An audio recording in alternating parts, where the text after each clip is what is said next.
Life. Fantastic. All right. Great. Well, welcome to the uh, tournament that we have going on here, the final for the Uhihi New He Fiscal Tournament between Luth and Midlife. And I've got myself another commentator with me in Elsie. How you doing, Elsie? I'm doing great. That is How are good. you? I'm glad. We're at opposite ends of the globe. We're at opposite ends of our day. You're just starting. I'm just finishing. Yep, I got But notified that I was commentating this about 20 minutes ago, yeah, so yeah, yeah. But we've got a very exciting match on our hands, and we had a double knockout tournament between, uh, sorry, double knockout tournament in the fiscal tournament where Lou has made it the hard way back through the losers bracket and has come back to verse Midlife, who is yet to lose in this tournament, which means that. Midlife, if they win this first game, the tournament's over and Midlife wins. But if they lose, we actually have a second game, and then the winner of the second game will be crowned the winner. So, on that note, I think we should kick off. We've had a few technical issues, so we're running a little bit behind. But would you like to hit the submit on that for us, Midlife? And then best of luck to both players. I can just see right off the bat that we've got a great tray here. So, Yeah, you know how much I'm a fan of that burrowing owl as well. oh, that's starting hand though. That that starting hand is a bit rough. The Phoebe, Merganser's nice, but yeah, and Merganser and Phoebe's not the worst little combo start there, right? yeah, Um, four cards keep three. yeah, But get a lot of food.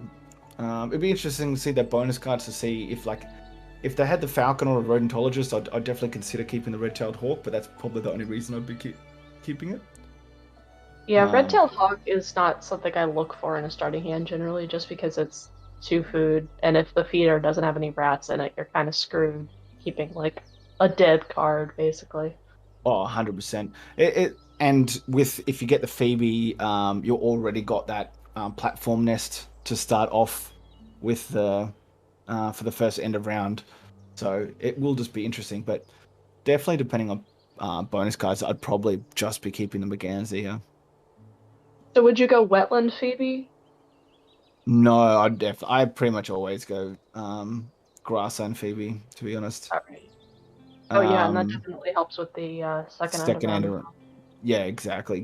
It also just said I think it hurts a little bit with wetland scientists and stuff like that doing tracking some down. Um, Yeah. so, yeah, I'd probably just go Merganser here. I do not hate Hmm. this whatsoever. And then be picking up that Phoebe straight up. I also love that burrowing owl for the end of round and also their prairie manager. Ooh, Oh, that tucking is special. much better. It's a shame that the bird counter already got discarded. Yeah, 100%. 100%. So what do you pick here, Else? House Finch definitely. Ecologist for bonus card. Yeah, Uh, 100% agree with that. yeah.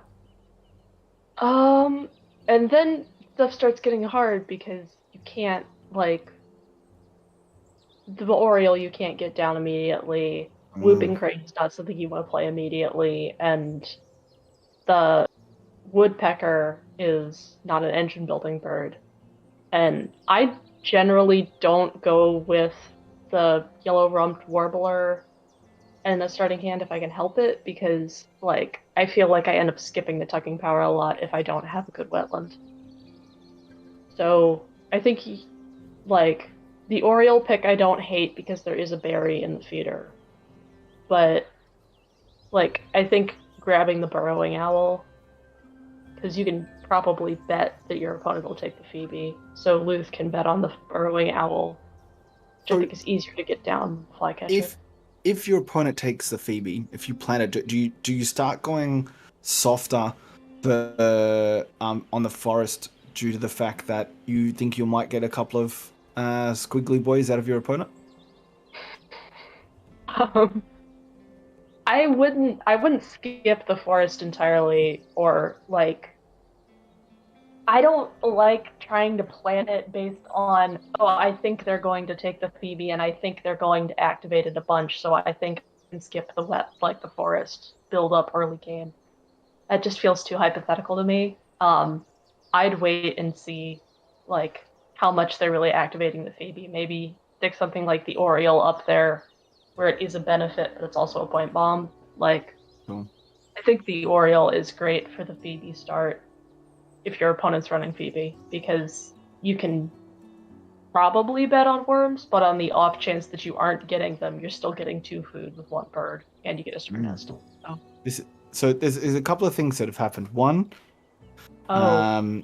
We had Luth take the nest box builder rather than ecologist, which I think was a pretty big mistake. But also, Middlife has gambled a little bit here. They've played the Merganser trying to see if they can get 2 of the 3 birds that are out there and left the Phoebe there to be taken if that's what is wanted. Yeah, I would not have done that. When you've got something like you've got 2 star nests in the tray, so like it'd be great to pick up 2 of them, but you can't bet on one of them making it around again. Yeah, no, it's interesting. And they've taken it. Oh no, they've still got the burrow now. Oof, they're this is what happens occasionally, right? Where your opponent does something that you completely don't expect. Are they going to play the finch in the water? What do I do now? Oh, I don't know how much I like the finch in the water. I would have taken the Phoebe, and I would have this time played the Phoebe in the water if this was me. And my opponent left the Merganser there. I'd take the Phoebe and I'd play the Phoebe in the water, plan to play the finch in the grasslands, and obviously the Oriole can only go in one spot. But yeah,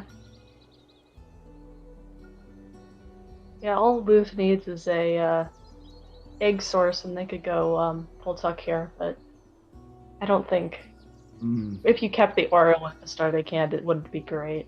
Just because sort of a debt. Okay.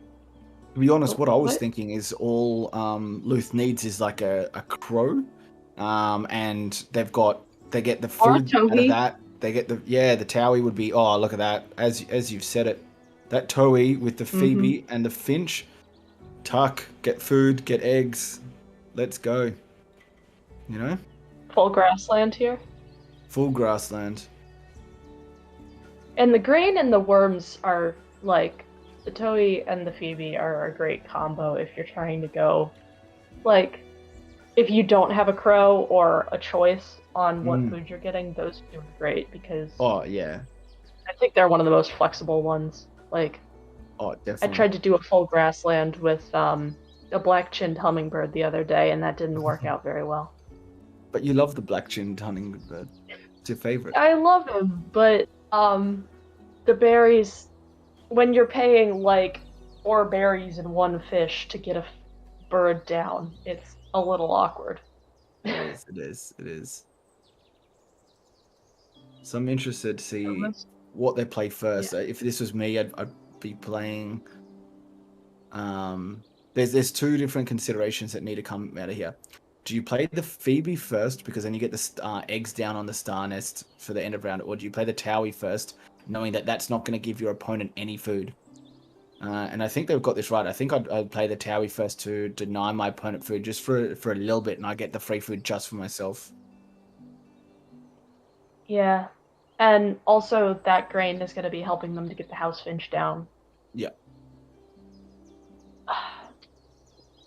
Although, yeah, they've played the Towie with a worm rather than a berry. So they're going to have to spend that berry on the Phoebe. Yeah. But they should have plenty of food. Yeah. Too. I mean, if this was me, I'd be laying eggs, getting the grain, and using the berry to get the Phoebe down straight away. So then if I have to slightly overspend to get the house finch down by spending 3 food rather than 2, then so be it, you know? Yeah. But you want to get that Phoebe down because you want to own this end of round. Yes. A is over here campaigning for Raven digging again. Who's Raven digging? Tay? Tay, yeah. Oh, yeah.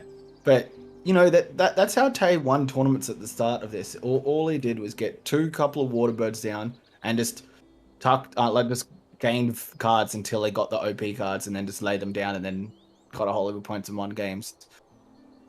That's Tay for you. Yeah. I never trust my luck enough to actually have any success with that strategy, honestly.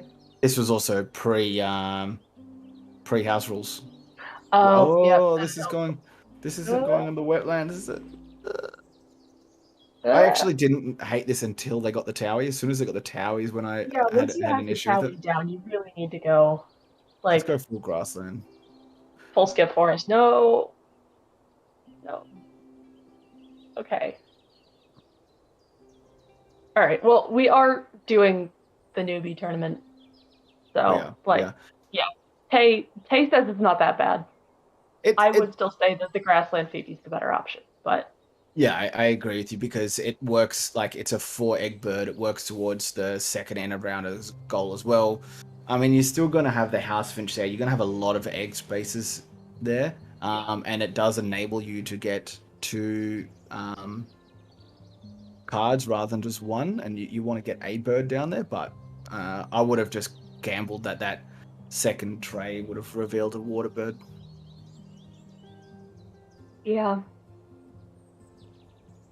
And I guess if both of them are like, Midlife is running the flycatcher as an early grassland bird, so you know that you're going to be like getting a bunch of food off, like getting food off of that pretty regularly.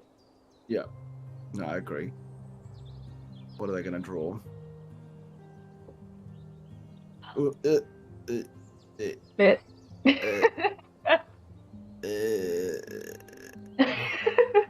Did you notice before that they were actually really like the White Chin's crown sparrow because they were actually contemplating taking it instead of the Phoebe? Or the Towie, I mean.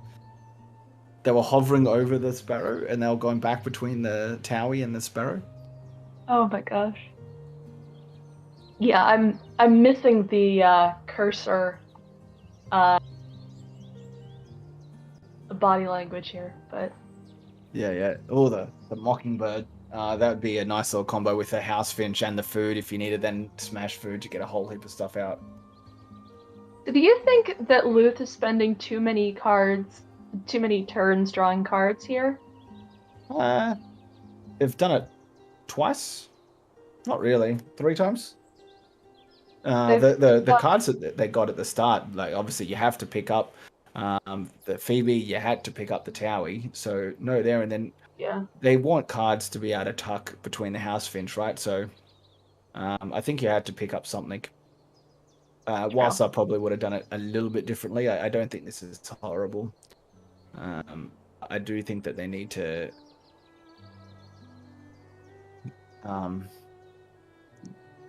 and this is a problem right now with separating the Phoebe and the Towies. You can't just get up 3 eggs and 2 lots of food to be able to then get the house finch up the way that you want it to.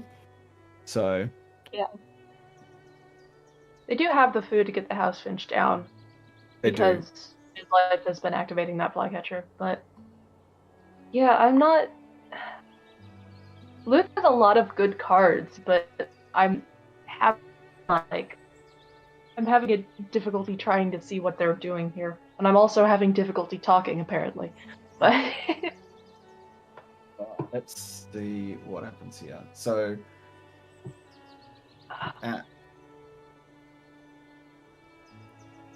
yep, yeah, you just have to try and force your opponent to take eggs again when they probably don't want to. I definitely think that had the Towie gone down, had the Phoebe then gone down straight away afterwards, we could have had the house finch down. We could have had 3 birds in the grassland really early, getting a lot of really good food generation, whereas we're only now getting 2 eggs per turn. And we've got a little bit of food here, but it's just not quite as nice as it could be. Yeah. Do you know what? I don't hate that vulture for Luth. No, I don't. That is nice.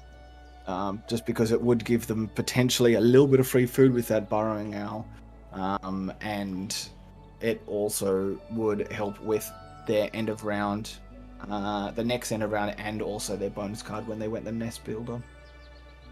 Yeah, no, that vulture is good. The vulture, I think, is something that you can sort of bet your opponent is not going to take. Because we know Midlife has to pull for cards here, but I'm going to be surprised if Midlife thinks about taking the vulture, because... Agreed. Oh, there's the Ruddy Duck. Oh, they could get a lot of cards. Uh-huh. Ooh, Cowbird. If they can get a couple of forest birds, they could actually pivot away from what they were building there. Well, I don't know if you want to, but yeah. And I mean, one thing that I would like to say about the whole skip the habitats thing is that when you start out playing Wingspan, or at least for me, that was not a like common sense for me. Like, you'd think, okay, I want to get everything balanced, so I'm getting the most out of each habitat. But yeah, honestly, you want to be wasting as little amount of turns as possible, right? That's the key. And if you've got habitats that aren't giving you points, or one habitat's giving you more points, and you can do that, and that's why this base game is so strong with the grassland. You really just want to build it most of the time, excluding full talk, excluding the occasional forest engine. You just want to be smashing the grassland wherever you can. Yeah. I have to admit, I am a little bit confused by this play with the sparrow. Confused by the sparrow or confused by the habitat view?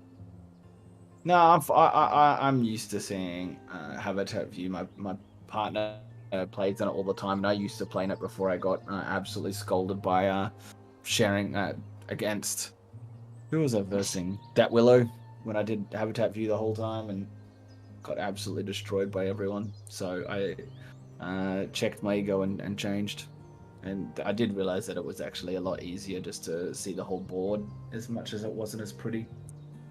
Yeah. And yeah, it's so much easier to keep track of eggs as well. Yeah. Could they be doing the sparrow for egg spaces for this end of round? They don't need to, though, because they've already got more egg spaces. They've got 10 egg spaces. It's pretty unnecessary. I generally thought that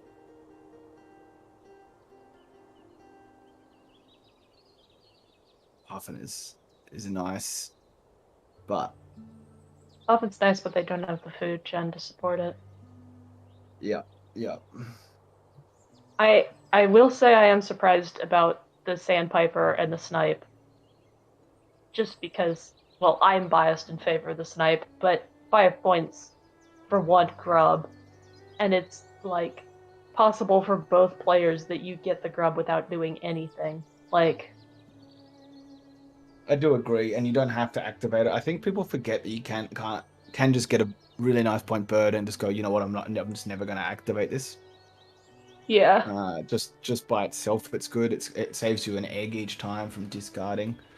I definitely think they need to consider taking that vulture. That tree swallow is pretty nice, though. Tree swallow is nice.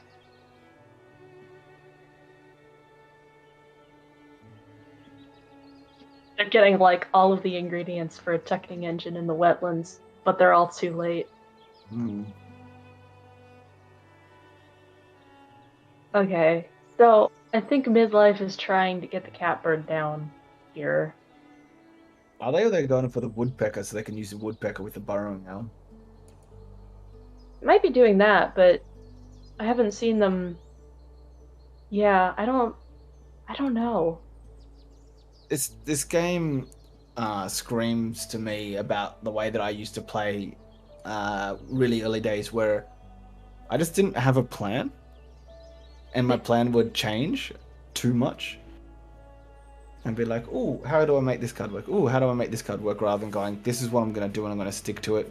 You know, occasionally you have to change and you have to pivot and stuff like that, but like based on the cards that come out. But it just seems a little bit disorganized at times. Yeah. I was talking with Groove the other day about, if you're not excited to draw a bird, don't use it, you know? Like, that's just the simplest way I can put it, is if you draw a card and you're not like, ooh, that's exactly what I needed, generally you don't need to try to get it down. Like, Yeah. and the catbird is generally a nice card, but like if you look at what they have down on the board, I don't see anything that would be worth doubling with, because you've got an unreliable brown power or a brown power that benefits everyone. Yeah, 100%. I if I was midlife here, I would have been still digging for cards. Yeah. Um, Well, they still could. They haven't decided what they're doing yet. yeah, yeah, and I agree with you. I think that the sandpiper is a really easy bird for them to get down. It enables them to really. I mean, I wouldn't want, like I said, I wouldn't want to be activating with my opponent has a house finch, but um, yeah, I think it could be really, really nice for them. Would you skip activating it if your opponent has a house finch, but they have the Phoebe in the wetlands? Like, they're going to have to be drawing cards anyway. But I guess they don't have a strong enough wetland to really No, have that surplus of cards. I would be ignoring it. They just yeah, it's not strong enough. Maybe if they get that tree swallow down, then Yeah. I am surprised that only one Trey bird's been taken out of these. I feel like they're pretty, like, I think these are all decent birds for what they have set up already. yeah, I agree with you. I don't think I don't think Luther realizes it's their turn. No, they realize. Because they were talking to Stop reading Midlife people's about their game messages, being. Chop. Nah, I can't. Why would I want to do that? To be fair, Midlife was taking a little bit, so I think that might have been what the message was about. Oh, I just said sorry. My game's sometimes buggy. Yeah. So I don't know. We will just have to see. We'll just have to see. Now, speaking of not reading people's messages, I think that we might need to question the fact that you chose to come here and commentate so that you could get secret background information on your next Wingspan Open opponent. No comment. So, yeah. What do you have to say for yourself, Else? Well, to be fair, I was nominated. I did not volunteer. But yeah. I think it is useful to be able to like watch your opponent before a game, but I don't think it's like game No, ending, you know? Just no, because not at like all. you could pull like you could play two games back to back and have completely different cards and everyone take a completely different strategy. Yeah, no, I Uh, completely agree. Somebody in chat is yelling about conspiracies again. Wait, would that someone start with a T and end in a Y? No, it starts with an M and ends in an N. I'll let you try to figure out who that is. Starts But with an M and ends in an N. The hell? not their Nah. Discord name, their actual name. Oh, okay. I was like, what? Yeah. That might be the lawyer that we have in the on retainer.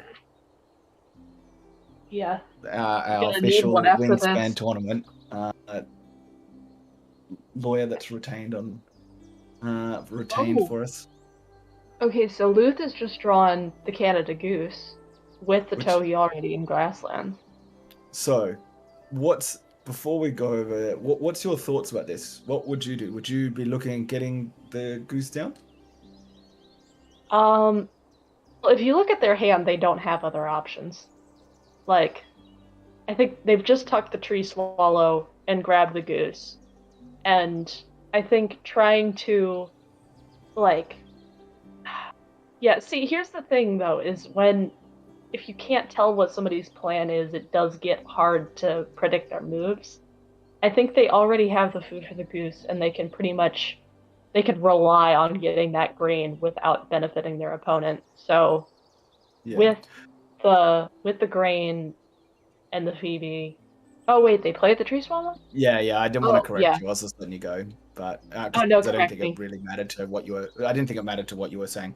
I think that the Yeah. thing here for me, because I've had this conversation a few times, and a few different commentators and stuff. I've seen them go, "Oh, look at this! The Canada Goose came up with a Towie." I actually think the Canada Goose is this like massive black hole in this game right here for Luth, and the reason for that is the Towie is the only real proper food generation they have.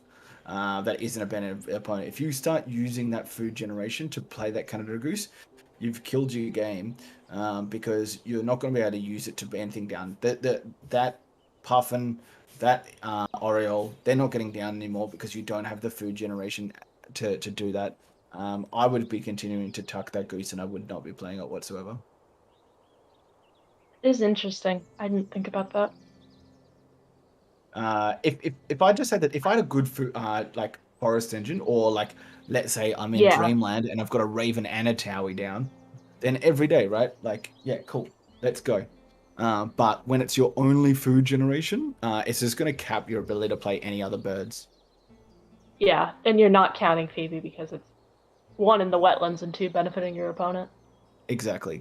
If I would count the Phoebe if they had anything else, but you really want those two different foods coming through. You want the squiggly boy and the grain coming through, so that you can get some different. Oh my god. Okay, Land that's pretty nice. If anyone else heard that, shade. that's Oh! that. Okay. I mean, look, maybe you keep it now. You know, when I said Maybe. sometimes you get a Towie and a Raven in there if you're dreaming. Oh Oh my wow. gosh. Okay. Wow. All right. Everything just changed. You know what was the best part of that? You almost spitting out whatever you just put in your mouth. Yeah. that instant I replay did was. nearly spit water all over my computer. Tuck the crow, tuck the crow, tuck the crow. You don't need the crow. You got the Raven. Yeah. Yeah. They sent that sparrow to the forest, right? The I missing actually sparrow. didn't pay attention. I saw them send it somewhere, but I don't know where it went. Yeah, get rid of that sparrow. Yeah, Yeah. you don't need it anymore. You don't need it anymore. It can sit up there by itself. Abandoned. Yeah, yeah. All right. So, I think we've just fixed on Luth's late game, yeah? Which order would you which order would you play Raven Goose in? And would you be trying to get that swallow down as well? I'd be going mainly to try and get the Raven and the Raven. I think I'd go Raven Goose in this situation.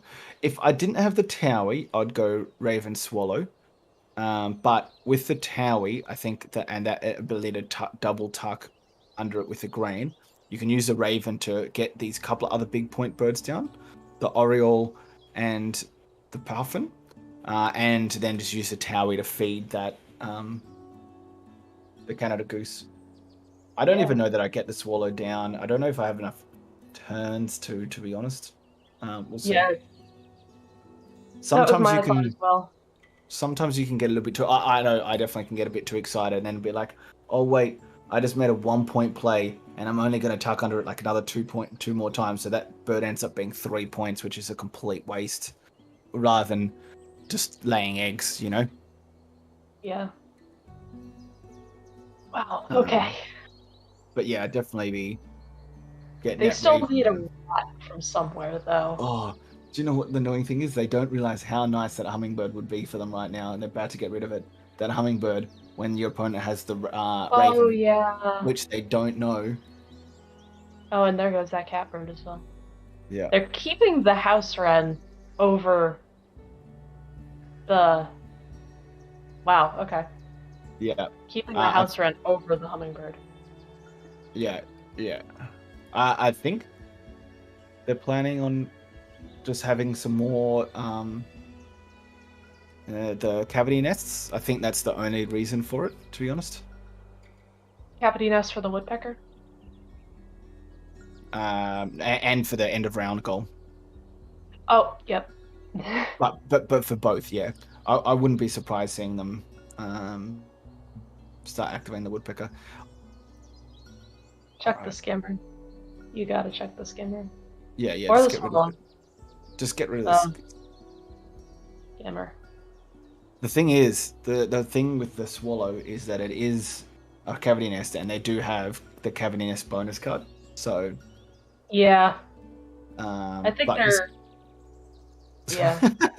It really shouldn't be this difficult a decision. You sort of just ditch the skimmer. Well, you gotta weigh the points. You gotta weigh the nest types. You gotta weigh both end of round goals and your bonus card, but as well as the amount of turns you have. Birds are getting down. Neither of these birds are really likely to get down. Yeet. Oh, were they discarding They got the rat? Oh, I didn't realize that that's what they were doing. I thought they were. Yeah, yeah. I didn't realize they were yeeting into oblivion. I thought it was getting tucked. Nope. Oh, my bad. I just assumed that they were laying eggs, tucking it through the house finch, and again getting the one more food from the towie to lay it down. But I suppose this way they can play the Canada goose and the raven at the same time.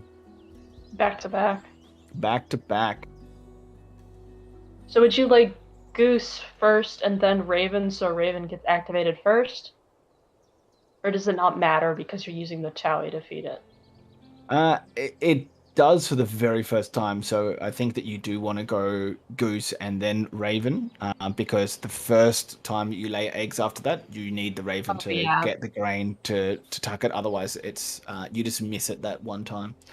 So it's only a very slight difference, but yeah, in this situation, I'd be going goose first.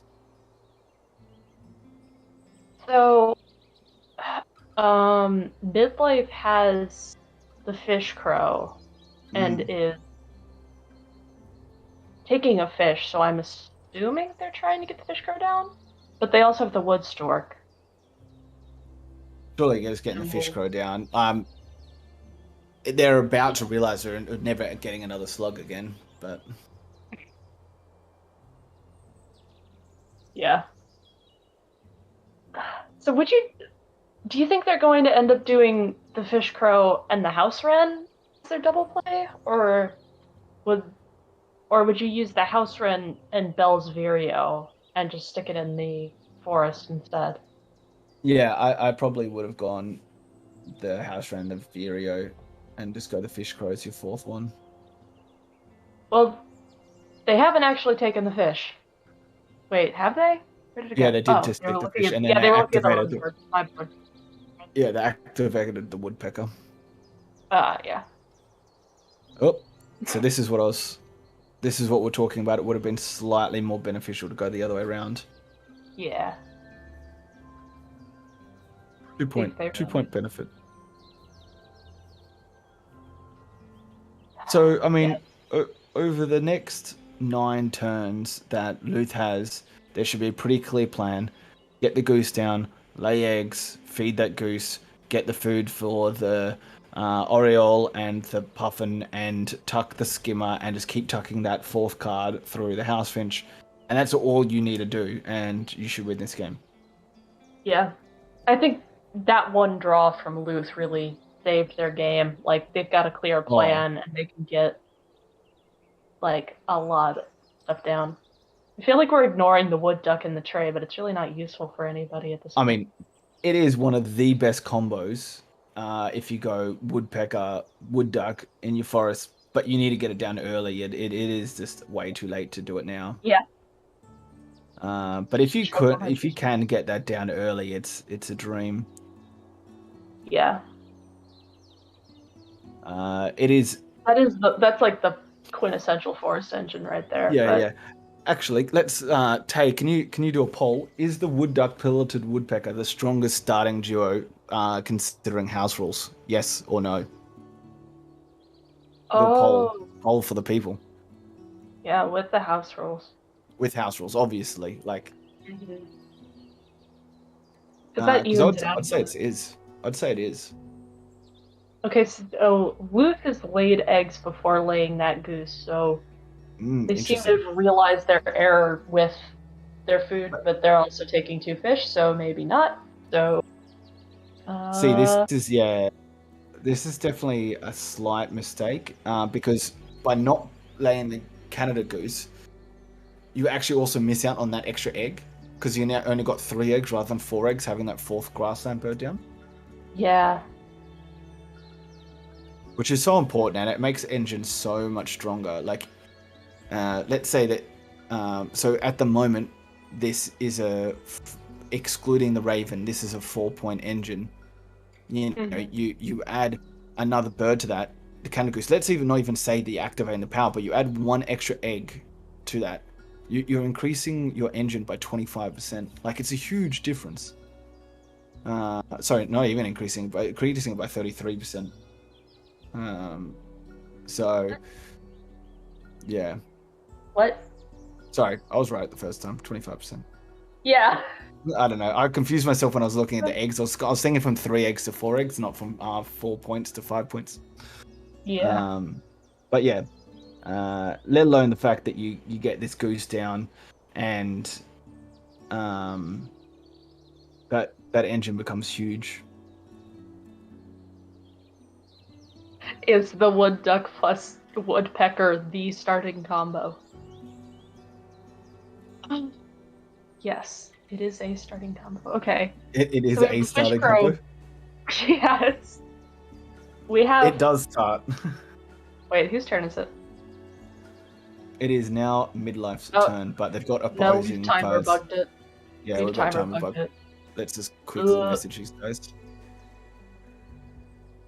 It was inevitable. It was.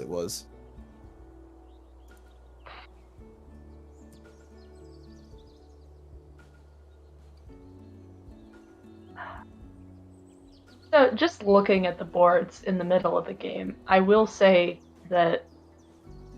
Hey, look, I'm famous. Yeah. My message popped up. Cameo.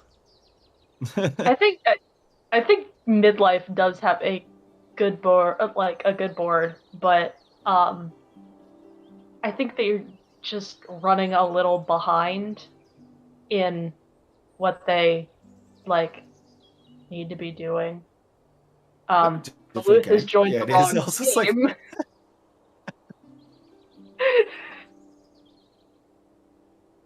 Okay. Just that little sneak peek of that 97 on another game. Okay. So yeah, like if you look at Midlife's board, they've got the burrowing owl OP burrowing owl to you, Elsie. No, it's not. It really is. It only for you. The burrowing owl hates me, I swear. I get like 2 successes off of it every 3 games I play. Well, just be nicer to it. You got to respect the birds. The birds need to respect me. Why? But yeah. What have you done to get respect from the birds, Else? I feed them a whole bunch. But yeah, so Midlife has a strong setup with that fish crow and the cowbird, with their opponent running a grassland engine. But I feel like it's too late for Luth to really benefit off of it. Yep. Well, for Midlife to benefit off of it to the extent that they need to win this game. Yeah. I think the woodpecker was a bit of a waste as well. Yeah. Well, that catbird would have been great, like, right about now, but they discarded the catbird before they picked up the fish crow, so. Okay, so we got Food Web Expert, which is 4 points, and Viticulturalist, which is bottom tier 3 points. What? What? Hey! They just gave away a point. Oh my gosh. Because they're not going to get 2 more berry birds down in the next 6 turns. Yeah, because they don't even have any. If they had the berries in their hand, yes, but No. Yeah, that was a big mistake, unfortunately. That was just a little bit of a rush, not looking at what was going on. And I think their game froze as a result of them making that error. Wingspan was like, "Oh, come on," and just kicked him out. Pretty much. So, Pretty much. Luth is going for the Heron Puffin combo with I the food they've taken. I mean, look. But they've So run out. They have no more cards to tuck. Like they just yeah, get well to tuck then the you have to top tuck the each. Oriole, right? You have to then tuck the Oriole. But where Or are you they at waste with their them. nest box builder? So they've They got got one Stardust that. they Uh, got two in the grassland. oh, we've lost Midlife. Yeah. Uh, So we've got two in well, the grassland here. We've got the um, Towie, we've got the House Finch. So we've got nothing in the grassland, and then nothing in the forest. So they need both of Oriole yeah, and the Puffin to get their bonus card. So for me, I'd be continuing to tuck the Heron, and play the Puffin and the Oriole. I think yeah, what they're thinking about a little bit too much is this the end of round for the fourth end of round. Uh, yeah. but I suppose they can pick cards again if they really wanted to. They actually do still have 6 turns. I don't love it, but Yeah, they are gonna have to take cards because you can't. Based on how Luth has been playing, I mean, they've kept that Oriole since the start. I don't think that they're going to be willing to get rid of it. yeah. I All right, am we've surprised that Junko has stuck around with Midlife for as long as it has, because because they don't have a they, tucking. well, yeah, but they had the option to throw it out when they drew it, and they didn't. Yeah, true. That burrowing went down round one, round two, early round two, First round, both the Flycatcher first and the round. Burrowing Owl were both down first round. Okay, it has failed every single hunt. It has. It has. It's quite a shame. That's why you just got to respect the birds, you know.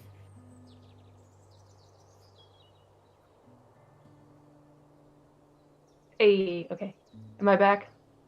Yeah, yeah. I didn't realize you had left. Yeah, my computer likes to blink out for 3 seconds. When, um, I think I might know why Midlife dropped that Food Web Expert. Because if you look at the Food Web Expert, they had just played the House Wren and the Vireo, which were their 2 points. Like, those were their two birds that qualify.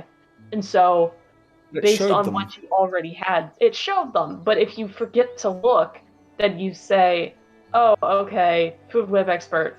Oh, I haven't had any of those birds for the whole game. I don't have any, but you just played two of them. I think that might be a little bit of a stretch, but well, Yeah. I'll allow it. I mean, there has to be some sort of explanation, right? Well, I'm trying to come up with an explanation other than, oops, I forgot to look. Because, like. Yeah. Oh, we lost. Did we lose Midlife again? And no. Yeah, it just booted me off. Yeah. I think we're. Oh, we have the Franklin skull in the tray. Bit too late for it, but it's here. Yeah. Yeah.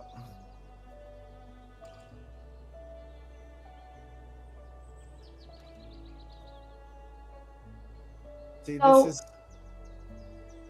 They have a really nice ability to just.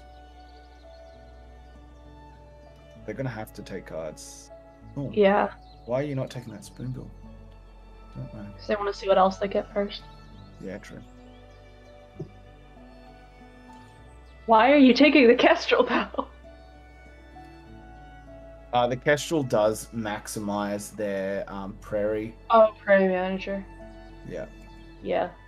and it's a bigger point bird than the magpie that they Okay. pulled. Okay, come on. Bro, come on.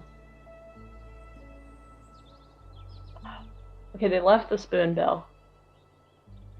Yeah, wow. It's always frustrating when you pull for something for the deck looking for something better and you get something worse than what's in the tray, but you don't have enough cards to grab what you need to anymore. Yeah, no, I agree. Ugh. Do you know how Luth is doing on that pass range specialist? They got the minimum. They got 3 Minimum? points Okay. on it. Yeah. That's decent. I can't remember where they're at in regards to Nest the box, I think we Oriole. just hit the minimum. Yeah, I think that they might actually be at 5 birds now, which is like one off with the passerine. Yeah, they're at 5 with the pass range because the Oriole's 30, I think. How did they just not tuck it? Is that what happened with the house finch just didn't get activated? I don't know. I was paying attention to Midlife's screen and I Yeah, me too. missed that after rewatch. But um so Midlife appears to be trying to get that kestrel down. So So it looks like that is that house finch just ain't getting tucked, and nothing's happening with it anymore. House finch has become useless. So this is the house finch is an egg bank. yeah, but if you think about this, right? So the bird that they played that we disagreed with, which was the great blue heron, was a 5 point bird, minus 2 points for the eggs. It's a 3 point play. You are going to spend more turns not tucking under the house finch than 3 turns. So that would have just tucking under the house finch and not playing that bird would have probably got you 4 points, which is just going to be more points than actually playing that bird in the first point. Yeah. So it's And especially definitely with Midlife's setup, like you had that end of round goal in the bag with yeah. the puff. Just going to 4 was huge. And the funny thing is, with that spoonbill down, you didn't know it was going to be there, but you could have used the raven to get the food, and then on the second last turn, grabbed that spoonbill with your house finch, have the food ready to go with the raven, and then lay the spoonbill and go to 5 anyway, and then get another lot of bonus cards. Yeah. It's so frustrating, like, especially when I look back on my games and you can, like, pinpoint all of the little things where it's like, oh, I could have gotten 1 or 2 points here, 1 or 2 points there. Like, they're all small mistakes, and then they just add up. Yeah. Yeah. Yeah, and we've got to understand that like the whole point of this tournament was to give new people to the Discord a safe place to just play a tournament when they hadn't played any tournaments before. So Yeah. they're going to be new. This is going to be a really good opportunity for a learning experience, and I really hope they watch this back so they can identify the little mistakes that you might not necessarily realize at the time. It's definitely a great opportunity to learn. Agreed. I know my first stream game was pretty recently, and y'all tore me apart. But in like a friendly way. But yeah, there's a ton of things that you miss just because like you're only one person, you know. But I think we're gonna get pretty good scores out of both of them this game. Yeah, 100%.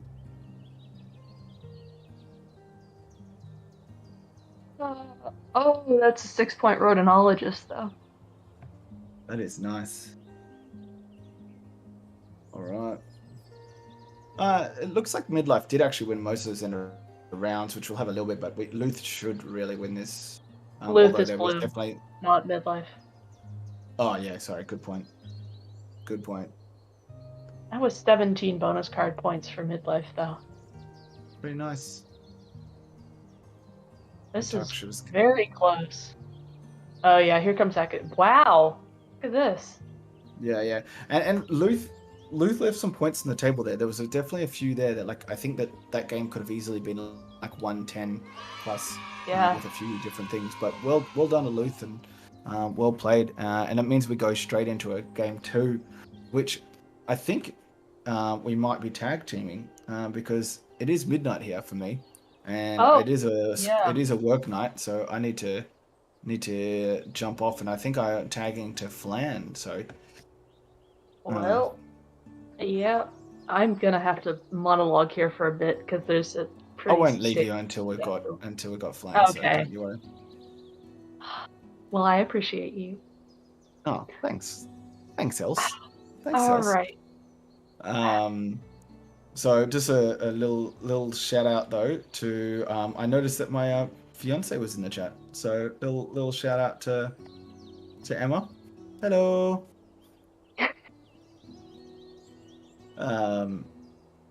So yeah, now we actually really do go to true sudden death.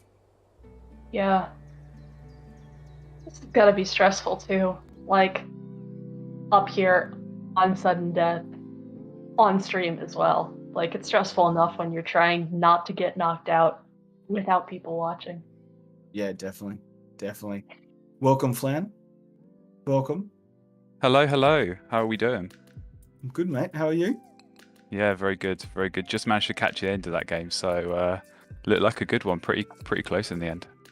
Yeah, it was. There's definitely some interesting, really good opportunities for us to chat through a few different strategies and a few different timings with things for people to learn off. So, but yeah, no, I think we're all good. They're just about to start, so I will jump out and bow out and go to bed. And good luck to the players and good luck to Flan and joining in the commentary team. Cheers. Good night, Chop. Thank you. Goodbye. All right. So game 2, and this is going to be the decider, isn't it? It's winner takes all at this point, which is always exciting. Always exciting. So yeah, hopefully you've all enjoyed that game 1. Like I said, I missed the first sort of 2/3 of that, but yeah, definitely. When I came in, looked like Luth had that strong setup that probably got them an early lead, but it did feel like Middlife was starting to fight back a bit in the end. You need to rewatch it, buddy. I don't know. I mean, I come into a game and I see House Finch and Raven. Luth pulled the crow, the goose, and the raven all at the same time in one pull, which completely flipped their game around. It wasn't the goose. They pulled some other card, but it was the best luck I've ever seen on a draw, honestly.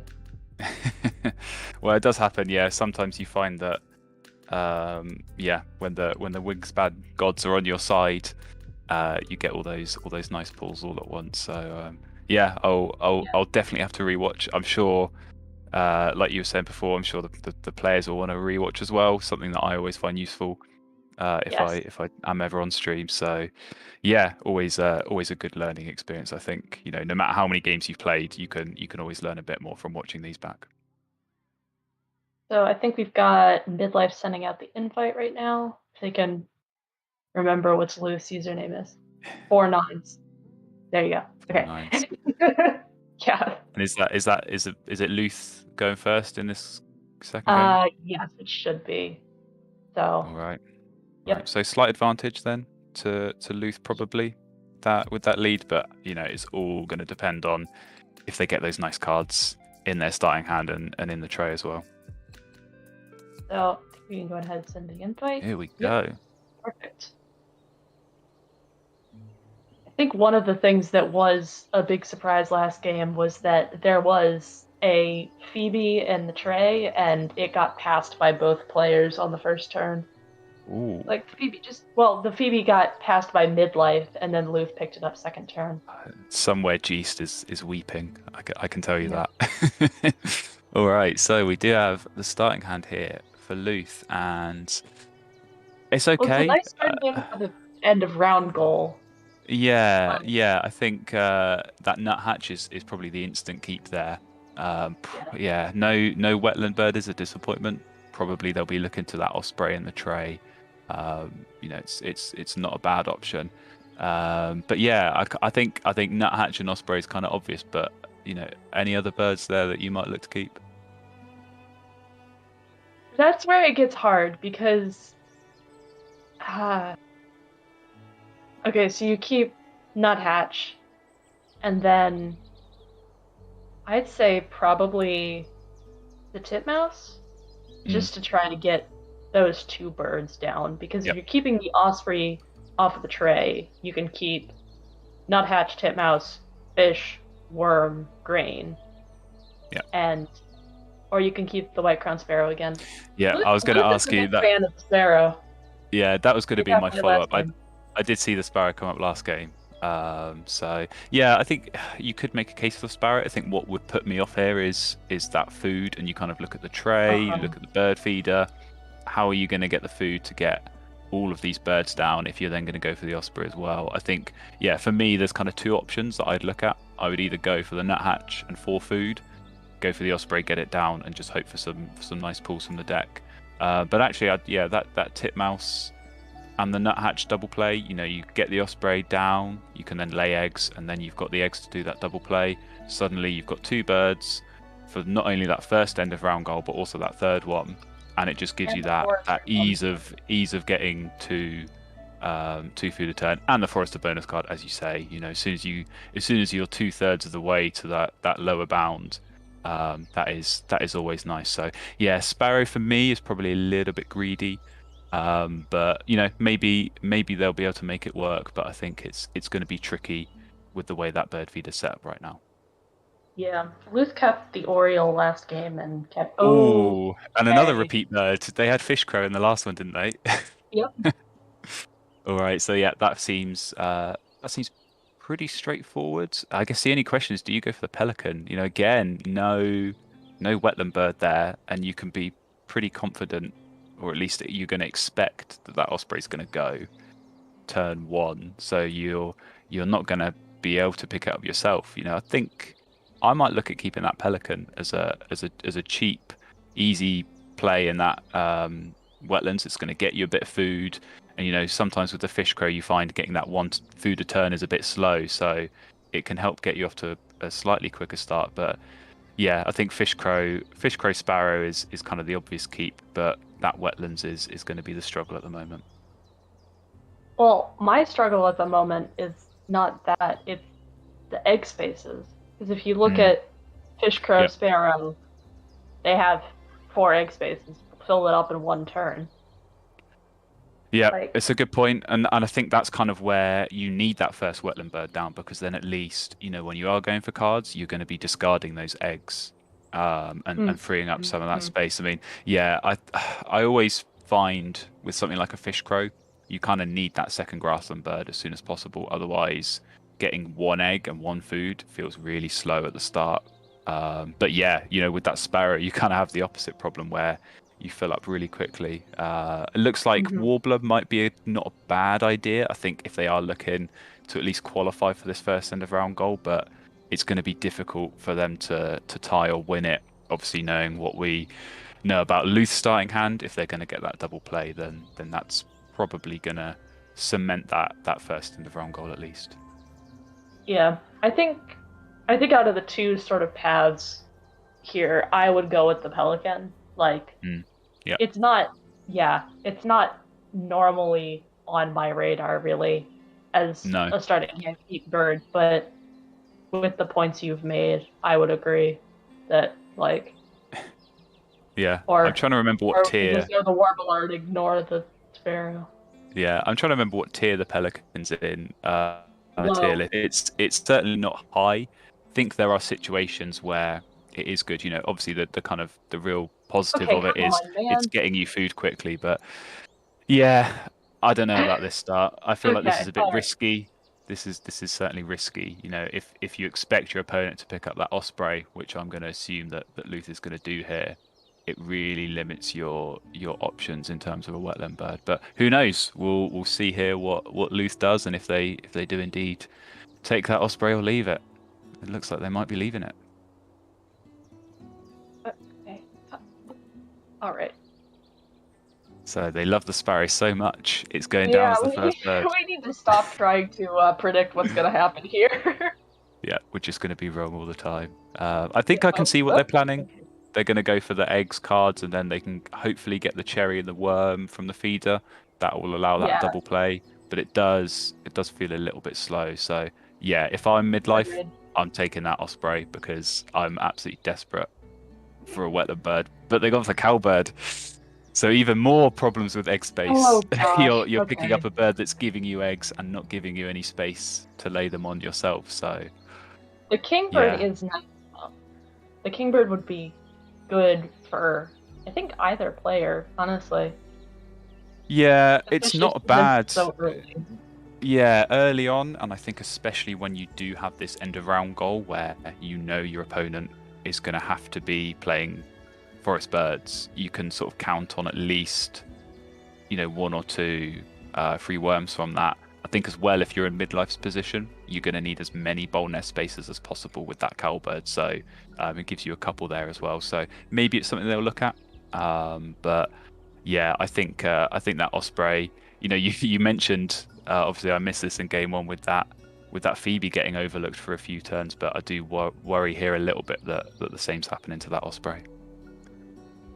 Yeah, agreed. I think. There we go. Ooh. Yeah, there we go. Oh, but it gets replaced by an even better wetland bird. So Yeah, yeah, you we'll settle for see. one, and then Is Luth going to go for that? I feel like they kind of have to really, with their Yeah. severe lack of wetlands at the moment. yeah. I mean, you can also the kingbird sort of stands out to me as it's the only when another player plays a habitat bird Yeah. gain a thing. If you look at the kingfisher, that's a wetland only bird. The hornlark, that's grassland only. The kingbird can go anywhere. Why are you Yep. laughing at me? I forgot. Okay. No, I was laughing because the hornlark getting put in that same bracket as the kingfisher is going to be controversial, but Well, yeah, it's I feel no, like it's just the yeah, it's the I know what you when mean. I know player what you mean. plays. Yeah.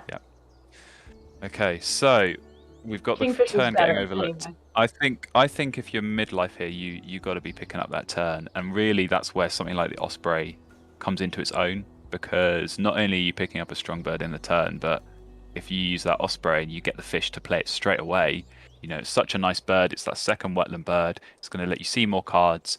It's got a star nest, so it's going to be helpful, for end of round goals 2, 3, and 4, and it's another space for that cowbird to lay eggs into. So yeah, if I'm looking at that Forster Stern, that's kind of the perfect bird really Yeah. at this point for midlife. So yeah, absolutely. I think mean, that's the right call to be picking that up. Yeah. Well, I think if you look at it, playing the osprey and then picking the turn up, Luth has not been grabbing birds very quickly. Exactly. Luth has been baiting things. So Yeah. if you lay the osprey and then activate it, you get the food for the turn immediately, and you don't sacrifice the food Yep. you need for the warbler. So 100%. Yep. I think this is a given how key. Luth has been playing, Yeah. I think It's a good call. yeah, it's a key thing I think in Wingspan is paying attention to what your opponent's doing as much as what you're doing. And yeah, if you notice that your opponent is not picking up a bird in the tray or not gaining a certain kind of food or anything like that, you can gain information from what your opponent doesn't do just as much as what they are actually doing. So I think you're absolutely right. As soon as midlife saw that Luth passed over that turn for at least one of their goes, then you can be safe in playing that osprey first. And yeah, you get that benefit of gaining the fish. It's going to help you get these birds down quicker. They can look to get this fish crow down. And like you say, you're saving food. You're going to keep that food to maybe get the cowbird or the warbler down. Certainly, I think they'll be hoping to get that warbler down sooner rather than later, so they can at least get something for this end of round goal. So would you have played the fish crow with the worm and the fish, or does it not matter because you're just going to be activating it again? Yeah, I think at this point it doesn't matter too much because you can get whatever food you need from that fish crow. So yeah, I think I'm trying to work out what order I do things in here. I think you're going to lay eggs, so you probably take a worm and then you can play the warbler, and then perhaps activate it again. But equally, they could go for cards, and that's going to give them the fish to play the turn. But yeah, I think the priority is probably get those 2 birds down. You want to increase your card draw. You look at your opponent's setup again here, and you think they're not going out heavy on the eggs. So is that cowbird necessary at this point in the game? Probably not. Midlife's in that nice position of they can get things set up now, and they'll know that they're going first in that round 2. So if you get your wetland set up in a nice position to be able to draw cards at the start of round 2, you can really make the most of any good birds that come up in the tray there. Yeah. I'm letting you go for a little bit because I've been trying to figure out what Luth is doing with the Staghorn Woodpecker. Yeah, I think that was that in the tray, or did they take that from the deck? That was in the tray. They made the choice to pick it up. Oh. Interesting. I can only assume it's a little bit of getting blinded by the bonus card, maybe. It's another Forester bird. It's a really expensive one though. Getting those 3 seeds, as they've already seen, you re-roll the bird feeder like this, and how many seeds are you going to expect there? Probably not 3. So that's a difficult position, and yeah, maybe it's part bonus card, maybe it's part end of round goal, but again, this is a position where you can get information from what your opponent isn't doing. Midlife is not playing any forest birds. They don't have that much food. They don't have that many eggs down. Are they really going to challenge you and get 2 forest birds down here? I think the answer is probably not. So you don't need to be rushing in to try and get a bird like the woodpecker down now. Yeah, I mean, I think with what that position was, okay, so that's backyard birder and prairie manager, neither of them is ridiculous. Tricky one, probably prairie manager, I think, if you're already going to play that cowbird. If you're going to play that cowbird, that's 1. So you only need another bird, and you've got 3 points, and I think that's okay. I think you can be happy with that. I don't mind prairie manager as an early game pickup. Like, it's not great for getting max points on, but I feel like it's one of the easier habitat bonus cards to accomplish. You just have to pull early enough that you know not to set up like a tucking engine or something. Yeah, I think that's the key. That's the key thing with the prairie manager is, like you say, you only need 2 birds to get those 3 points. Whereas Forester is who we can see because Luth's got that. You need 3 birds. I think Wetland Scientist as well is 3 birds. So it certainly is easier. You've only got to fill up 2 of those spaces, and if you pull it at this point in the game, you can plan for it. I think it is one of those where you hate to draw that in round 4. Late in the game, because like you say, you've probably filled up your grasslands with all these other point scoring birds like the fish crow or some of these other birds that aren't only grassland birds. So really makes it hard to fulfill that late in the game. I am surprised that the kingbird did not get picked up, because it's a 1 versus 1 game, that pink power isn't as strong, but it can go in any habitat, and you can generally bet, especially in early game, when your opponent doesn't have anything down yet, you can generally bet that you'll get at least 1 worm out of it. Yeah. Or potentially more. Yeah, I think you've got to try and anticipate with a bird like the kingbird. How many times am I going to get a return from it? And does it make it worth playing there? I think we did have a bit of a timer bug come up just there. I don't know if anyone else has let them know. I think it should be on Midlife now. Yeah, okay, I think that's fixed it. Midlife reload, so I think we're good. Good. Yeah. All right. It plugged out earlier as well. Yeah. Okay, so I think probably fairly straightforward. You lay eggs here. I'd imagine they're going to take a seed. Yeah, because they know, planning ahead for that next round, I'm going to draw cards, and when I draw cards, I'm going to get fish. And that's going to be what's going to help me get this force to turn down. So there's the horned lark that you were talking about earlier. It works with the prairie manager and has lots of egg spaces, so it might not be a ridiculous play in this position. But do they have the wetlands to feed it though? I mean, probably not. I don't know. Again, like I was just saying with the kingbird, you look at a bird like the horned lark and think, right, how many times is this going to activate? I've only got 1 opponent. They might play 2, 3 grassland birds over the course of the game. Can you afford to spend those 3 cards tucking? I mean, potentially.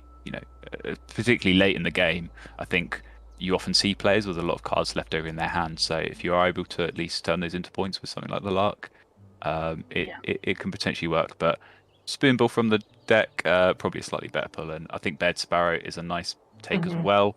They're kind of spotting, like I mentioned earlier in the game, when you've got that fish crow and you're only getting one egg and one food at a time, it is very slow. So getting something like the Sparrow down, not only do you get the extra egg just by having that second grassland bird, but the Sparrow is going to give you one as well from its power. Going up from 1 to 3 with one bird. Yep, it's a nice jump up, and I think probably quite straightforward. I think it's always a nice position for a player to be in a position like Midlife where it's very clear what you do. You've got these nice birds, you want to get the Sparrow down, you probably want to get that star nest as well. You're looking at these end of round goals, so probably their next few turns pretty straightforward. Just try and get some of these birds down, and they look in a strong position for this end of round goal for sure. Yeah. So for Luth here, would you be looking at that California quail or no? It's a tricky one. It's quite expensive. You look at the feeder and you think, okay, I'm going to need 2 seeds, and I can't see any there. It's quite difficult to get down, and I don't know. I think at this point, before Luth played the Sparrow and spent the seed that they already had. Exactly. I think by playing that Sparrow in the grasslands, they've kind of signaled, okay, I'm going to try and get something here. I mean, really, I think they just need to gamble on the deck. American Coot, that's a nice pull. I think they needed something for their wetlands, but it's also going to help for this end of round goal. So, it kind of, I think it's turning into more of a conventional 3 habitat setup for Luth. They've got a decent enough forest, gets them a couple of food and a cached as well on the nuthatch, and then they've got something in their grasslands. They're starting to build up a point engine there. Really, they needed something in the wetlands that's going to help get them more cards and maybe some points. So certainly, the Coot is exactly the kind of bird they're looking for there. Yeah. Would you take the catbird here? I would not. Oh, wait. Oh, but okay. So they have gone for quail. They have gone for the quail. I wonder if it's going to be because, is it going to be a grasslands quail? That's the question.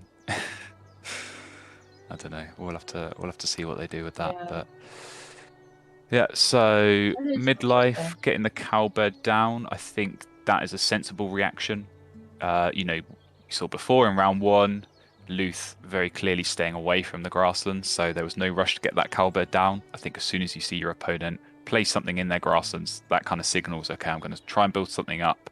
I'm going to try and build up a point scoring engine that involves laying lots of eggs. You can absolutely just slap that cowbird down, and that's your defense mechanism. So I don't mind that at all from Midlife there. I think that's a sensible play.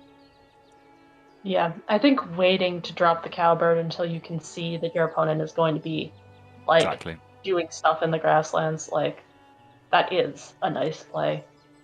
Yeah, I think any time like that where you can put off a decision until you absolutely have to do something, I think always delay.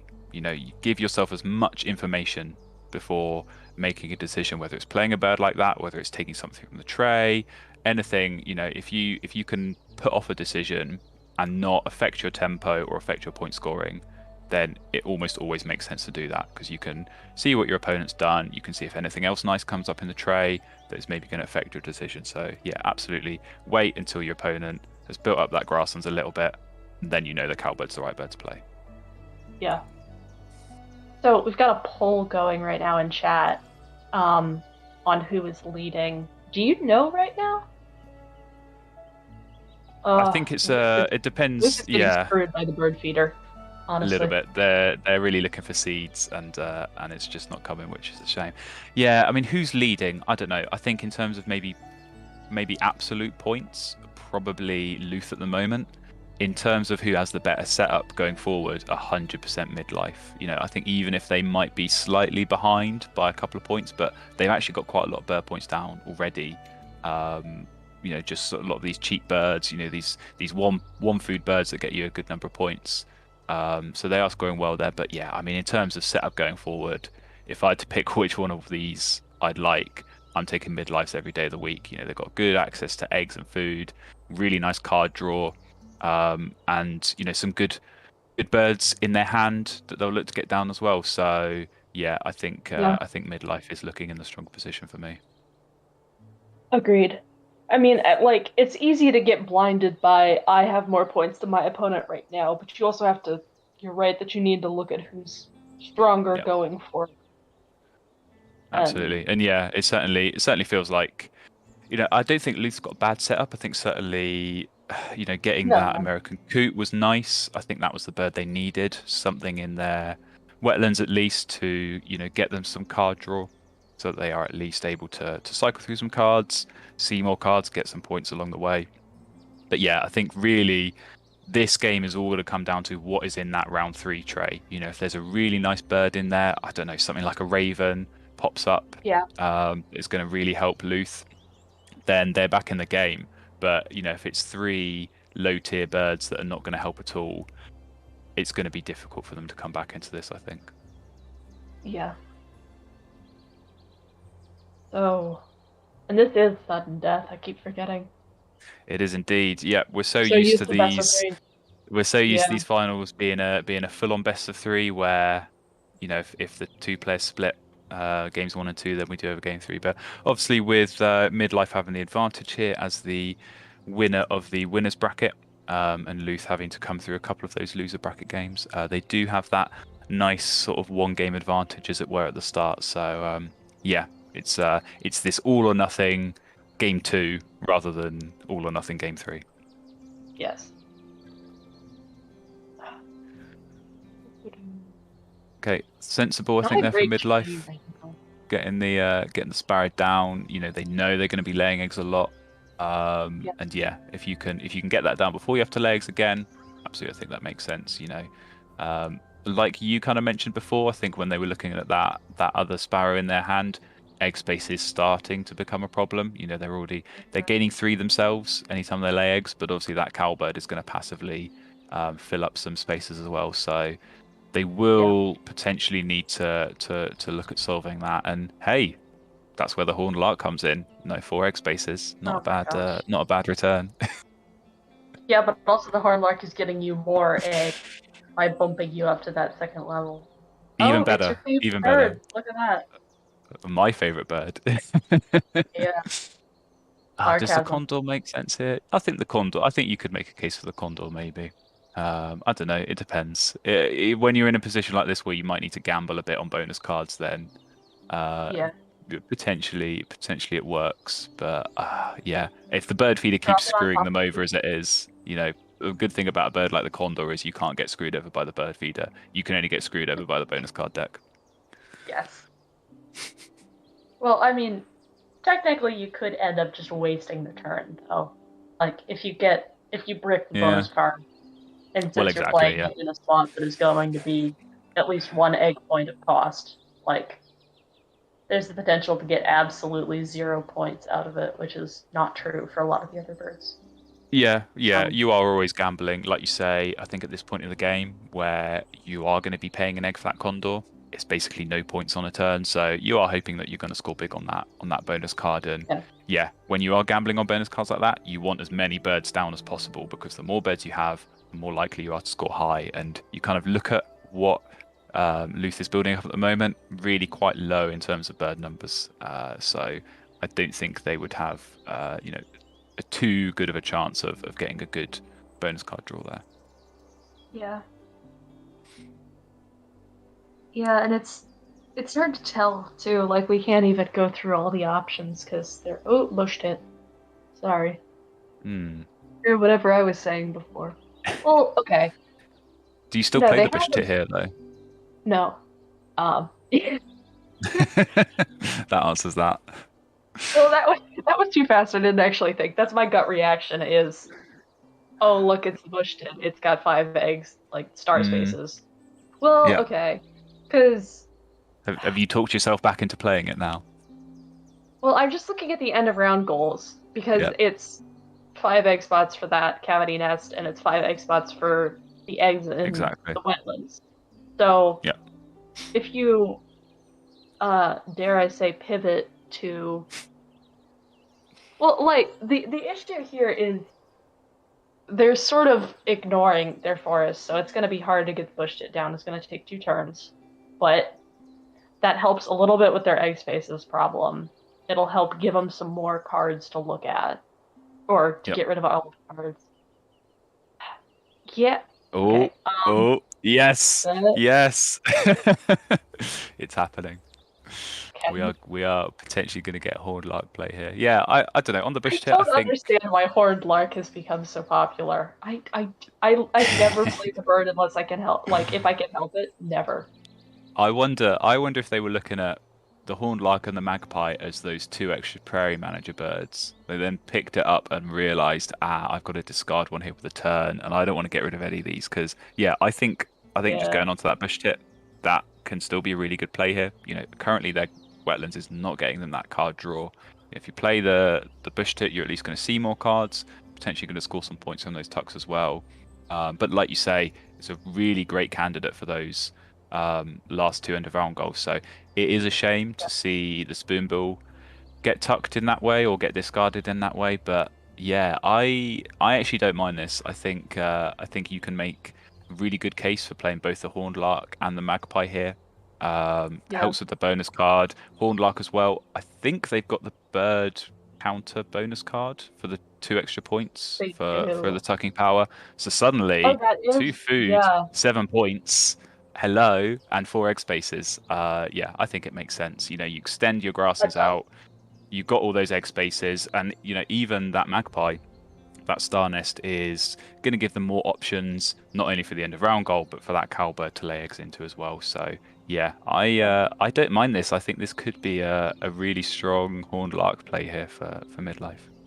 I will say that this is one of the cases where Horned Lark does not suck. Absolutely. Okay, so Luth playing the Condor Passerine specialist. Yeah, and certainly they are well on their way to that little bird. So you take that, and actually they're only a couple away from getting the next threshold. So with 2 rounds left, get 2 more.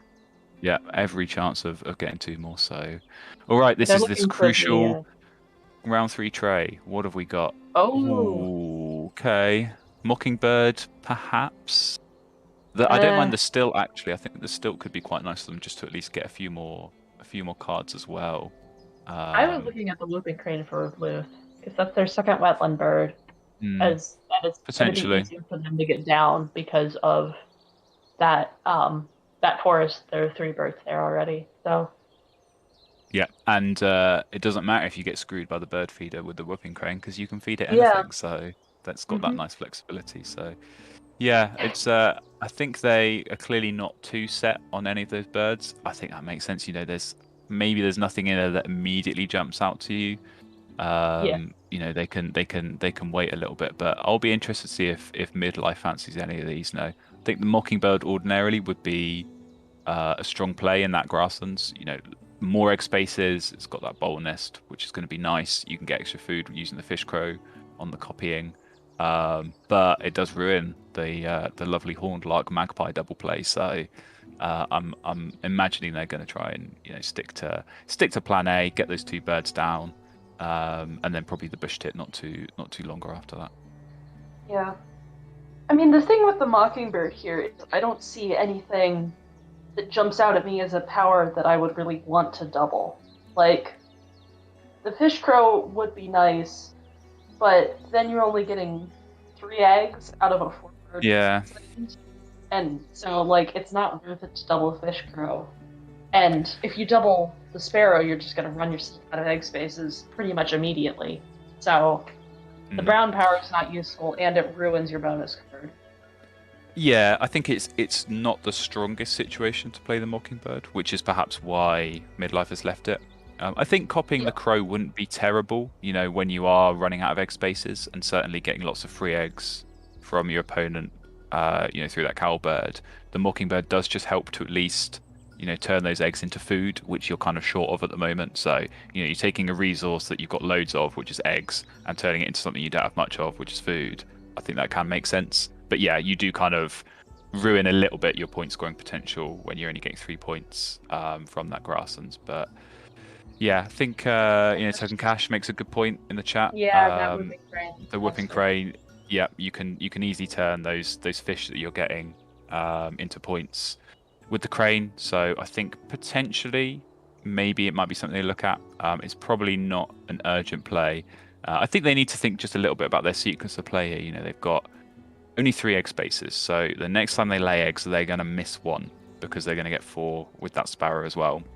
Now they could play a bird, but even then they're going to have to lay eggs twice to get the food to play another bird, and they're going to run into that same problem. So gambling a little bit on the deck here. They do go for the whooping crane, which I think makes sense.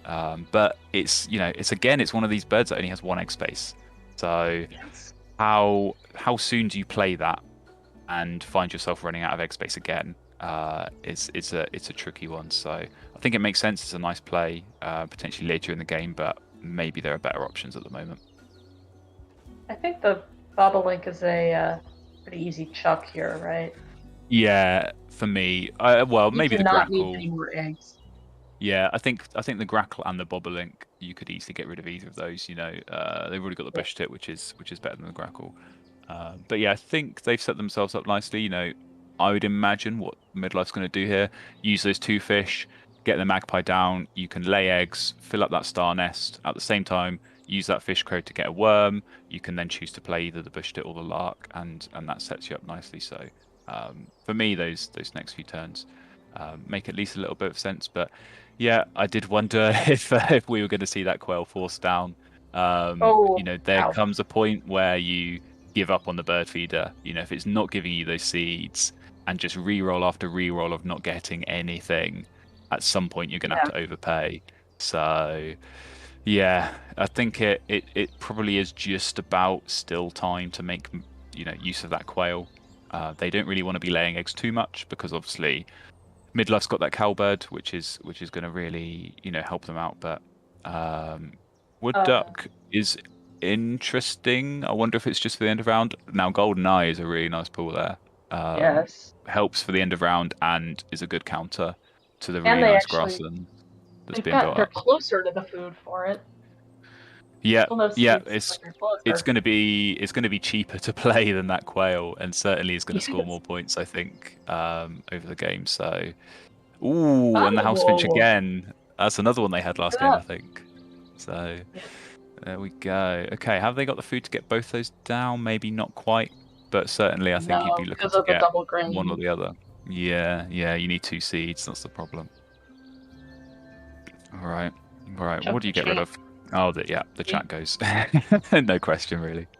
Yeah. Okay, they are still going wood duck though. That I think is. No, there's that warbler that they needed. Yeah. Oh, the warbler would have been really nice because I think they still need that for the.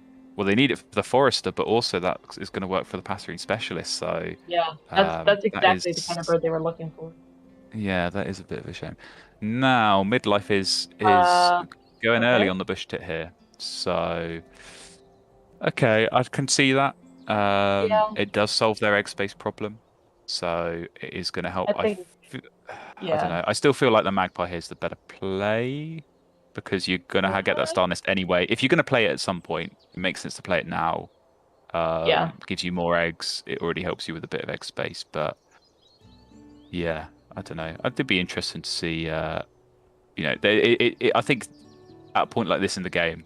You come into that mid to late game, you come towards the end of round 3, you have all of these options, you have all these different paths, when you've got 4 or 5 birds in your hand, you've got a bunch of food, you've got a nice grasslands, you've got to decide what order to do things in. And I think these are kind of those critical decisions where doing things out of sequence, you can lose yourself a couple of points. As we've seen in these streams time and time again, 1 or 2 points can often decide the outcome of a game. So for me, I think that's the right play. Get that magpie down now. They can still lay eggs now and get that worm, and then they can play the bush tit. They've not had to overpay. They've kind of saved their food. And again, like I was saying earlier, food is so precious to Midlife right now because they only get 1 a turn. So if you can use that in the most efficient way possible and avoid overpaying where you can, then you're just really, helping yourself as the game develops. Yeah. I know Chop and I last game, like game 1 of this, we were disagreeing with the order in which things were done. a couple of times. It was mainly for Luth, but like, yeah, there's been. It's so like I know it's frustrating for me to be dropping points, like, and you can see it looking back when you play a bird, and then you go, "Oh my gosh, I should have done it in this order." Yeah. But yeah, it's difficult. I think sometimes it is like plainly obvious. You know, if you're going to lay eggs, but you could play a bird before you lay those eggs and actually get points from it. Obviously, you're going to play that bird and do things in that order. I think sometimes, particularly this, you know, I don't think this is straightforward. This is not an easy situation to be in and work out the right order to do things in. But certainly, yeah, you've got to think it through. This is where planning ahead a little bit makes sense. You know, don't think one turn at a time. Try and think in groups of 3 or 4 turns at a time. So if you can plan, okay, if I do this and then I can lay eggs and then draw cards or whatever, think about your sequence of turns, and then you can often work backwards from that and work out what the right order to do things in if you're going to follow that sequence and maximize points that way. Yeah, I know I always end up with, like, when I've got a couple of different things that I want to be doing, I'm like literally counting things out on my fingers. Like, okay, take food, play the bird, lay eggs, like, do it this way, this way, this way, this way, just to make sure that, like, I'm getting everything down in the right amount of time.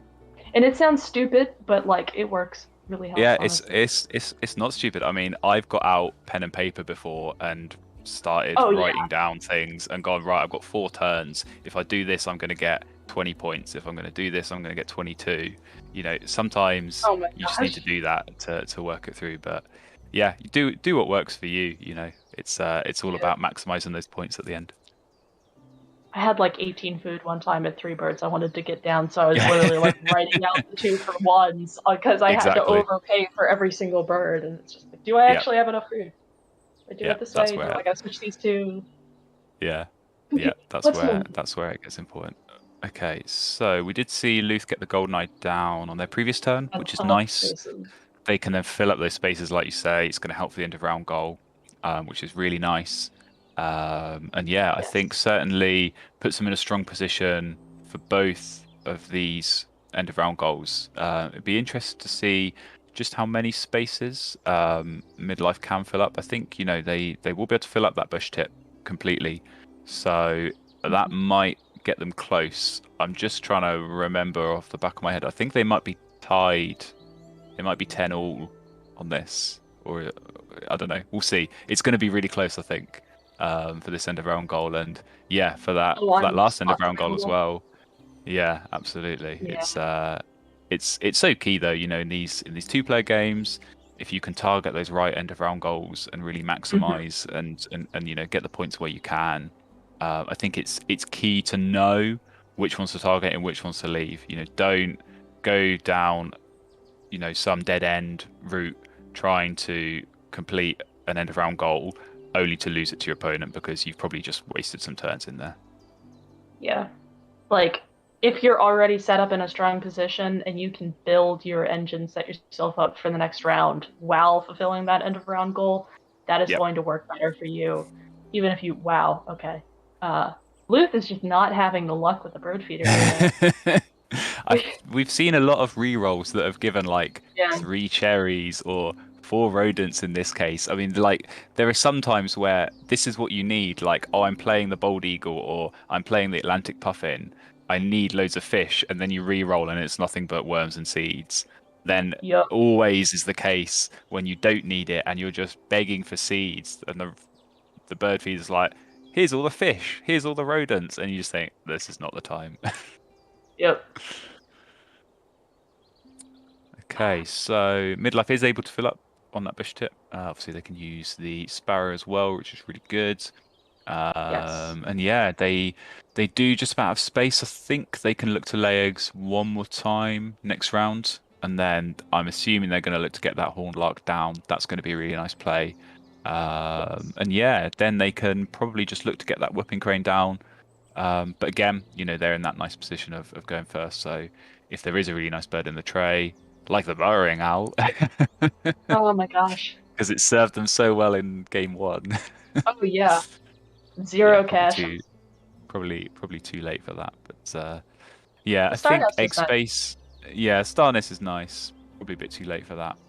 But yeah, egg space is again going to be Midlife's problem. You know, you're getting 4 a turn. That Hornlark is going to help alleviate some of the pressure. But when you're only gaining 1 food a turn, you know, that's 3 turns of laying eggs just to get the food for the whooping crane. By which point you've probably filled up all your egg spaces and then some. So it's going to take a little bit of, again, you know, careful planning, thinking through the turns. What sequence do I need to do things in order to minimize wasted egg potential? So they are going for card tip. Obviously, you something can. about the powers in the tray. Yeah. Oh. Oh. Okay. Trumpet's one. That's a nice pull. Yeah. All right. Potentially. So I have a crazy idea for you here. I'm Would listening. you drop a turn in the forest up here just to avoid filling up your egg spots? Because you can get 2 food out of it by discarding one of the cards. Midlife has plenty of cards to discard. Like, they're fine here if they choose to drop the turn.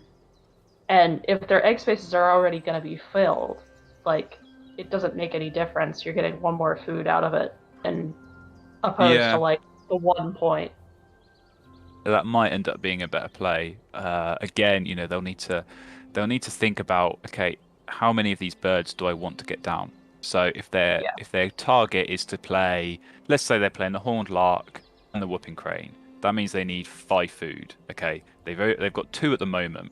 So if they have 2 turns playing those birds, that leaves them 2 other turns to get that food.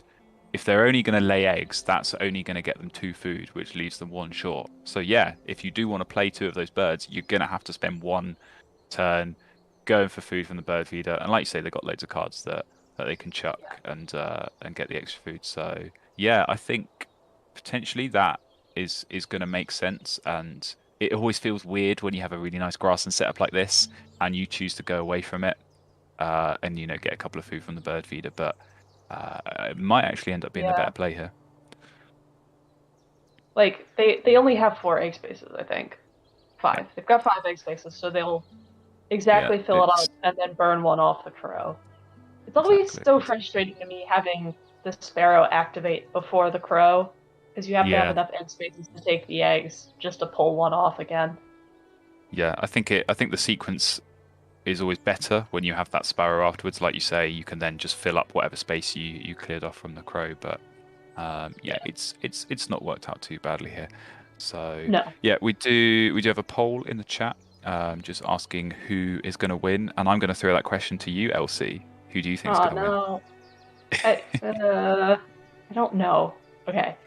I think Midlife probably has this last end of round goal, which is going to benefit them, but I don't.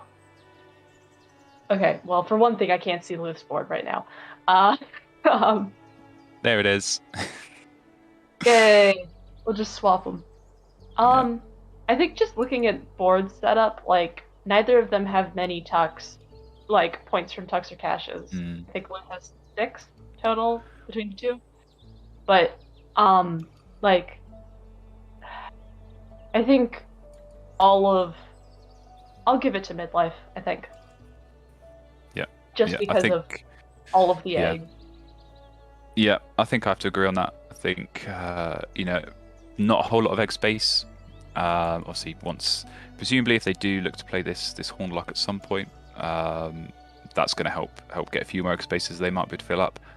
You know, Luth has more egg space, but really struggling to fill that at the moment, and certainly through the way they're playing this end game, it seems to be more focused around getting birds down rather than laying eggs. You know, maybe that house finch is going to go down, and then you get a few turns of laying eggs, so they can fill up a bit there. But yeah, I think end of round goals is a good point. Certainly, I don't know. I think Midlife might struggle a bit if Luth is going to fill up with some of these eggs. Certainly, you know, that Golden Eye is going to help as well. But I think on bonus cards, Midlife is going to be much further ahead. You know, we've seen Luth really struggling to fill this Forester, so they did get the lower threshold. They might just about get up onto the second threshold on their Passerine Specialist. So if they do manage that, then it's going to be close on that. But certainly feels like, you know, Midlife has had a more natural way of kind of filling those bonus cards as they play. But yeah, the setups certainly look stronger.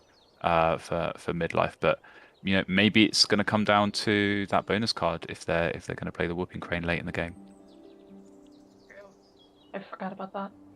What would they'd get 6 points off of 4 points off of Omnivore. Well, no, it would be 6 if they're playing the Whooping Crane, because that counts as well. That's true. I forgot. Lower threshold of Fishery Manager. Yeah, they've got 3 star nests, which always helps. Yes, does help. I think there's a few options. I think you're doing the right thing. This is what I always like to do in the game, is kind of, think about the potential bonus cards that are going to work and decide if it's worth it. They have some other nice wetland birds in their hands. So, you look at the Trumpet Swan, you look at the Night Heron they've got as well, that they could potentially look to play. Obviously, there's those rodents in the bird feeder that would be quite nice.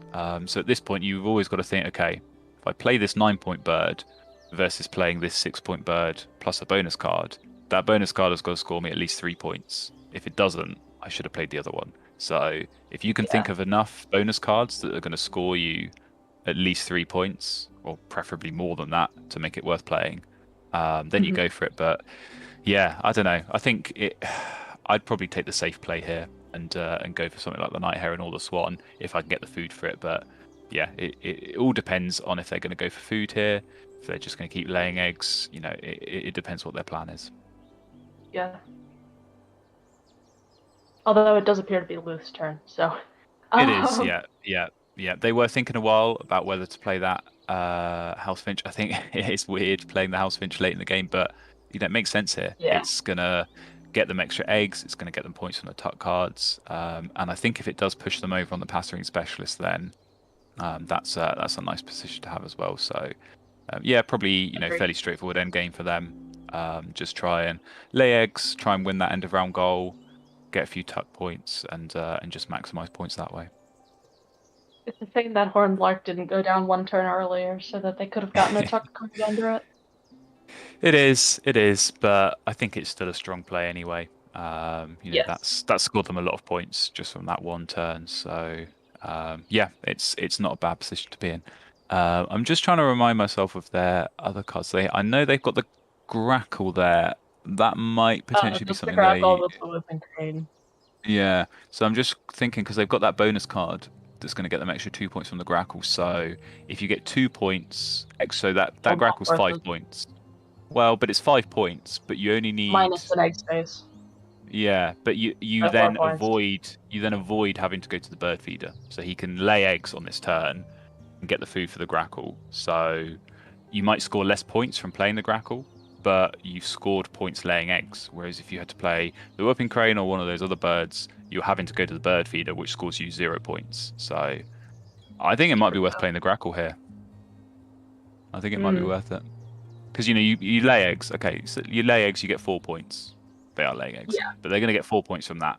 So you get 4 points from laying eggs plus 5 from the Grackle, minus those 2 eggs you've paid to play it. That's going to be 7. Versus going for food and playing the Heron or the Swan, that's also 7. So it's kind of either or. I think it doesn't matter too much here. But yeah, I think it makes sense to go for that. It's going to help their bonus card at least and get a couple more points. Agreed. Interesting that playing the 3-point bird is worth as much as playing the 9-point bird. Yeah, and they are looking at it, and I mean, I'll freely admit, completely passed me by there. But you've got to assess all options. Like I said, you come into this last round, you've got 2 or 3 turns.